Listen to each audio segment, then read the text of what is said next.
بسم اللہ الرحمن الرحیم۔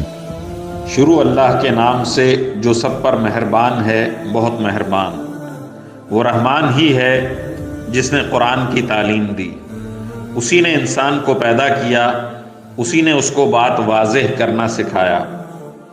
سورج اور چاند ایک حساب میں جکڑے ہوئے ہیں، اور بیلیں اور درخت سب اس کے آگے سجدہ کرتے ہیں۔